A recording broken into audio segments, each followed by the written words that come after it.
The Chiefs receiving room no longer has Demarcus Robinson, Byron Pringle, but most noticeably Tyreek Hill. It'll definitely be weird to see Mahomes take the field on Sundays without Cheetah, but not only do they still have Travis Kelce, but the Chiefs put in a ton of work this offseason to make up for their departures. And so in today's video, we are going to discuss and break down some film to see if this new group can actually come together, and then discuss if it's going to be enough. Or maybe it'll be the best version of their offense that they've had to date since they started making their championship runs. Could the additions of Juju Smith-Schuster, MVS, and drafting Skyy Moore and scooping up Justyn Ross after the draft actually bring them all the way back? And that's the question we're here to answer. There's obviously a lot to talk about, so let's get right into it. And this is going to be a mix of breaking down what the Chiefs offense is going to look to do schematically, and then the film is going to be more for the rookies to see what new weapons Andy Reid is going to have to work with, because we haven't seen them in the league yet, and there's probably more to speculate compared to Juju and MVS. And more specifically, we're going to be starting with Skyy Moore because he is the most Tyreek-like player they got and the most obvious option that they got to try and fill the missing void. Because it's clear that Cheetah is one of one, and I think if anyone could run a 4.2 flat or faster, it would be him. But Skyy Moore also runs a blistering but modest 4.4 140 compared to Tyreek, and he is going to be mainly working out of the slot and asked to do a lot of the pre-snap motions to make sure the defense is in constant communication in trying to create matchup advantages, creating lighter boxes, or having a much slower defender lineup over top of him, and making them pay if their communication isn't on point. And I really love to dive into who a player is in depth, but when grading draft picks that get selected to teams with really smart and creative head coaches like Andy Reid, I like to focus more on their tools instead of their game as a whole, because we will see Skyy Moore be used in ways that he was never used at Western Michigan. And he is not going to be the same as Tyreek Hill because, frankly, he's not as good. But the most important thing that needs to be mentioned is the respect Tyreek Hill has. And he has earned this with his speed and his ability to bust games wide open with one missed assignment. But this also came with years and years in the league that made defenses play the Chiefs completely differently. And not to say Skyy Moore doesn't deserve any respect, but I'm saying that defenses won't key in on him as much as they would Tyreek, and this is where his biggest advantage is. But let's look at some film to show you what I mean. So when looking back at Skyy Moore's games, I wanted to be really intentional with what I was looking for. And like a situation right now when we have a 1st and 10, or the next play when we have a 3rd and short, and it's very likely that this could be a run play, whereas Tyreek Hill, they would have to leave him, as we have the safety right here, we have Skyy Moore here. If this was Tyreek Hill, they would absolutely have to have help over the top of some sort. But in college and in the NFL, if Skyy Moore doesn't have the respect of the defense yet, they might be more aggressive to try and combat stopping the run to stay ahead of the chains. But I wanted to see if Skyy Moore could capitalize, and when I was watching his games, the answer was a resounding yes over and over. When the defense tried to create an advantage and created a disadvantage, he was able to capitalize on it almost every single time. And I think this will be the biggest asset that the Chiefs are going to have with the lack of respect, as we have a 3rd and short here. Again, the safety is going to come into the box to try and play the run, and we have Skyy Moore one-on-one. And this is what I mean by looking for certain situations and tools that Andy Reid is going to use rather than who Skyy Moore is as a whole, because over and over we saw this consistently. As soon as the defense tries to create a disadvantage, it's 50 yards to the house. And the next thing I wanted to look for is Skyy Moore a smart receiver? We see him working on the slot at the bottom of your screen here. He's going to have a slant, but what Michigan does defensively is this linebacker is going to drop in coverage, and the linebacker over the center right now is going to drop in coverage. They're going to be playing some sort of Tampa 2. And I think Mahomes is going to love the connection he can have with Skyy Moore almost immediately, because right now Skyy Moore is going to break the slant off. And right now where he's angled the head off is he's going to be cutting across the field because that's what he's designed to do. But as we see this play continue, we're going to see that Skyy Moore recognizes that this is zone coverage. He's not going to run right into the coverage. He's going to impromptu right here with this step, start to make his way up the field on an impromptu sluggo, get eye connection with the quarterback, and get up the field to split this cover 2 defense. And this is an intangible that isn't talked enough when we're looking at grading prospects. And I just want to show you that Skyy Moore is very good at this. So he's very good against man and zone. As we see him at the bottom of your screen now, he takes the Amari Cooper quote to heart. There's a million ways to run a slant, and he has a lot of them unlocked. But this is going to be very important for later in the film analysis as he absolutely breaks off this DB right here for the touchdown. And DBs have a memory. This guy just saw his buddy get snapped off for a touchdown, so he knows this. He's going to be aware of this as he has Skyy Moore one-on-one. But like a great basketball player, he approaches the same move very, very similarly. So if you think this was going to be a slant right here where he's going to break it off to the inside, you have a lot in common with the DB. And it just takes this one false step right here for him to put on the Jets. And then he does a great job tracking the ball in the air and catching it over his shoulder.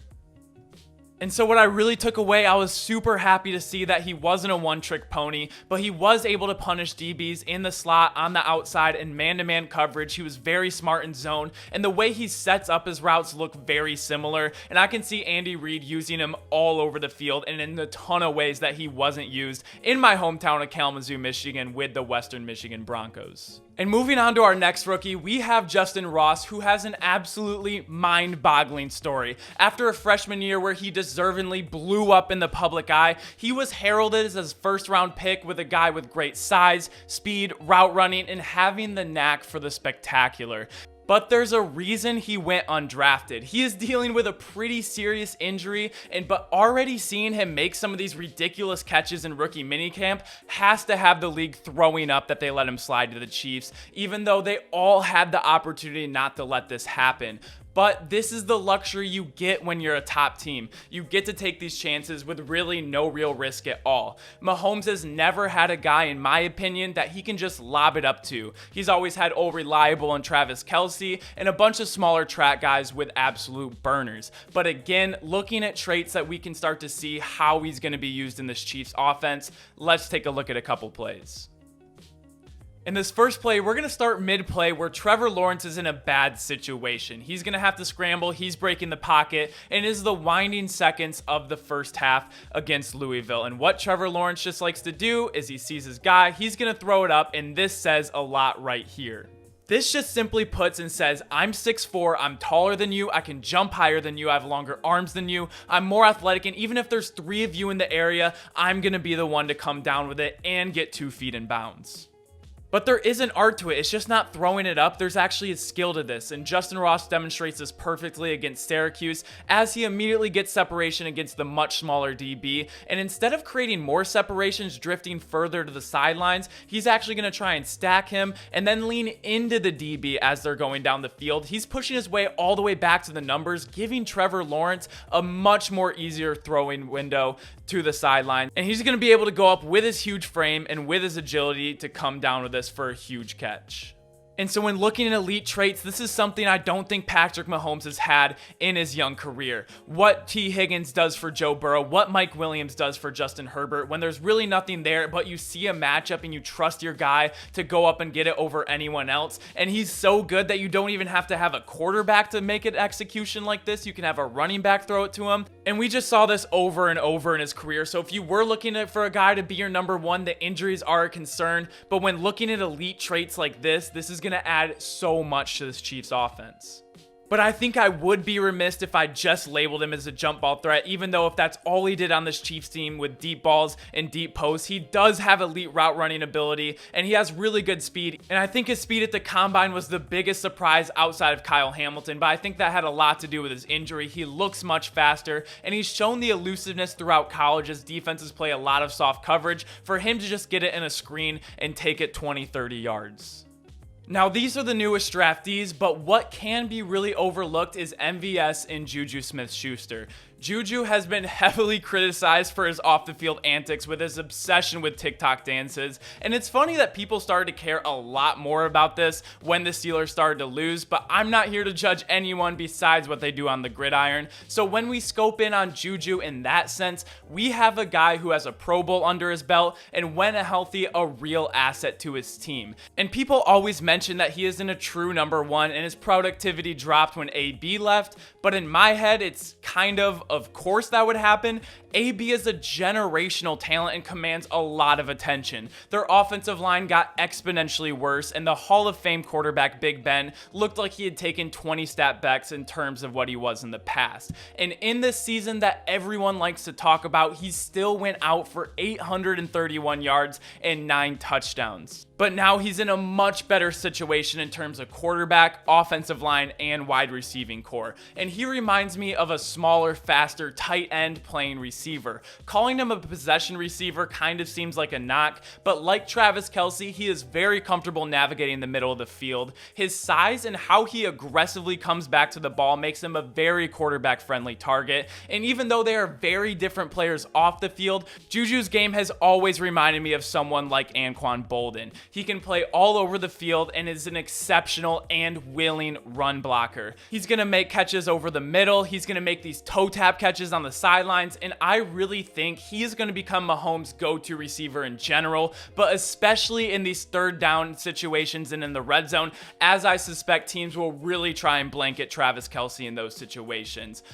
Which brings us to our final new addition. Some receivers like DJ Moore and Terry McLaurin, who are unbelievably talented, have never had a good quarterback to show how good they truly are. Marquez Valdes-Scantling, or MVS, has had the back-to-back MVP Aaron Rodgers in his young career and is now going to get the chance to play with Mahomes. MVS has benefited from playing with a true number one like Devontae Adams, a great O-line, a great quarterback with unlimited range on their balls, and this situation is no different. But again, we're looking for traits in this Andy Reid offense. And standing at 6'4" and running a 4.37 40, he will be able to be schemed open. And we can't look at him for less because of that. He was an asset in Green Bay, and he will possibly be an even greater asset in Kansas City. But let's check out a couple of plays that I think ties all 4 of these receivers together. And with this play, we're going to actually look at a play against the Chiefs that the Bills ran, but we're going to plug and play the Chiefs players for what actually happened. So we're going to have this weird motion where he goes to the backfield and on the snap of the ball, going to release out into the flats as the play action. But this guy right here is going to be Skyy Moore. And then getting the play action and then releasing out to the flats is Clyde Edwards-Helaire or Ronald Jones. And then the concept of this play is we're going to have Travis Kelce here and MVS here running these deep crossing routes. And with the play action and the Chiefs being in one high, this is going to put so much pressure on the linebackers to respect the run and then get back into their zones. And as Tyrann Mathieu sees that MVS with his 4.37 speed is one-on-one with a safety, he's going to be trying to help over the top, which is leaving now Justyn Ross one-on-one on this deep post. So we can see how this play is going to be played out, but seeing with this Chiefs offense, they have a really good offensive line, so right now this very well could be a run. But now we have Dawson Knox or Travis Kelce already behind the secondary. We have MVS that's going to be cutting across the field. And as we see the Honey Badger either going to be helping out over the top of MVS or Travis Kelce with these deep crossing routes, we're going to have Justyn Ross one-on-one for an end zone shot if we don't like anything else. And we still have Skyy Moore if this is a slower linebacker and Mahomes just wants him to get out in space, make one man miss, and now there's all this room to get out. We can start to see how this collection of talent really is going to create matchup nightmares all over the field. And like the Bills' offense is a lot more balanced, they're going to be able to run plays like this. And I really think Josh Allen or Mahomes with these new weapons could go anywhere on this play. And this is just one example of what I can see the Chiefs doing with all of their new pieces. But I've been talking about Andy Reid and how he's one of the most creative offensive play callers that we have in the league. So let's see what Andy Reid is realistically dealing with. The foundation of it all is Andy Reid now has a top 5 offensive line, if not top 5, top 10. He has a quarterback in Patrick Mahomes, who if you don't see him as number 1, you don't have him probably past your top 3. He has speedsters all over the field with Mecole Hardman, who runs a 4.33, MVS, who runs a 4.37, and Skyy Moore, who runs a 4.41. He has a 3-level route technician now in Juju Smith-Schuster. He has a legitimate jump ball threat in Justyn Ross. They still have the best tight end in the league in Travis Kelce. And Andy Reid has 2 running backs in Clyde Edwards-Helaire and Ronald Jones Jr., who can both take it the distance, pick up those gritty yards, and catch the ball out of the backfield. And this might be their most balanced attack yet. There does become this sense of needing to have this top guy like Tyreek, which makes him feel irreplaceable, and that's true when it comes to his ability to make certain plays. But this might be the best collection of talent that Andy Reid has had to work with to create balance, but also having elite traits all over the field. And with a more veteran-minded Mahomes behind center, I see this being a nightmarish situation for defenses. Because now instead of simplifying things and sticking in too high all the time, the defense is going to have to be more balanced, but then they'll leave ample opportunity to exploit a mismatch somewhere on the field. For example, if Skyy Moore is left one-on-one over the middle, or Justyn Ross is left one-on-one on the outside, ready to go into the barbershop for another fade top. And with a really good offensive line and two good running backs, this could be a very efficient running team if the flow of the game calls for it. This Chiefs team is no doubt going to look very different than they have in years past. And I see there being some growing pains early in the season because there's so much to figure out. But this collection of talent really started to pique my interest as I started going down the list to see who they actually got. And I think even though it's different, this might be the most balanced offense they've ever had. And I have really high hopes for them putting up offensive clinics together come late season and going into the playoffs. But that's what I think. Let me know what you guys think. Make sure to like this video if you like videos like these. Make sure to comment down below what you think about this Chiefs new offense and what your favorite new addition or draft was. And make sure to subscribe if you enjoy daily sports content. Thank you guys so much for checking out the channel. And as always, I will see you all tomorrow. Peace!